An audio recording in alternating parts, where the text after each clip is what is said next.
ये कहानी हर घर की है, जहाँ खुशियों के साथ साथ कुछ समस्याएं भी होती हैं। एक छोटे से शहर में शर्मा परिवार रहता था।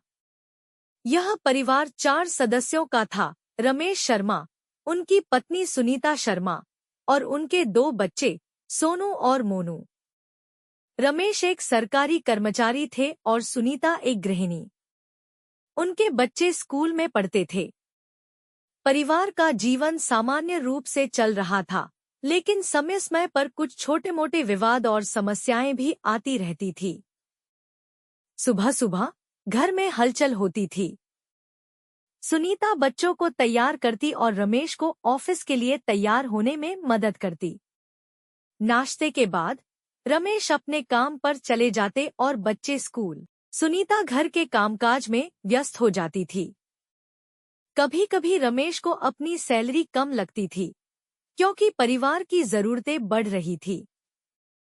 इस पर कभी कभी रमेश और सुनीता के बीच तकरार हो जाती थी। सोनू और मोनू की पढ़ाई को लेकर भी कुछ समस्याएं आती थी। सोनू बहुत शरारती था और पढ़ाई में ध्यान नहीं देता था, जबकि मोनू पढ़ाई में अव्वल थी। इस पर रमेश और सुनीता अक्सर चिंता करते थे। रमेश की नौकरी बहुत व्यस्त थी, जिससे वह अपने परिवार को पर्याप्त समय नहीं दे पाते थे। इस कारण से कभी-कभी परिवार में असंतोष हो जाता था। लेकिन हर समस्या का समाधान होता है। रमेश और सुनीता ने मिलकर अपने बजट की योजना बनाई और खर्चों को नियंत्रित किया। बच्चों की पढ़ाई में सुनीता ने अधिक समय देना शुरू किया और रमेश ने भी अपने बच्चों के साथ समय बिताने की कोशिश की।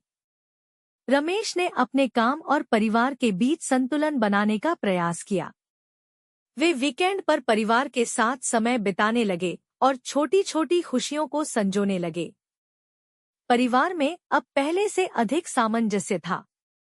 शर्मा परिवार ने सीखा कि समस्याएं हर घर में होती हैं, लेकिन उनका समाधान मिलजुल कर किया जा सकता है। प्रेम, समझदारी और सहयोग से हर मुश्किल का हल निकाला जा सकता है। इस तरह घर घर की कहानी खुशहाल बन सकती है। कहानी से शिक्षा: हर परिवार में समस्याएं होती हैं, लेकिन मिलजुल कर और समझदारी से उन्हें हल किया जा सकता है। परिवार की खुशी और मजबूती एकता और सहयोग में निहित होती है।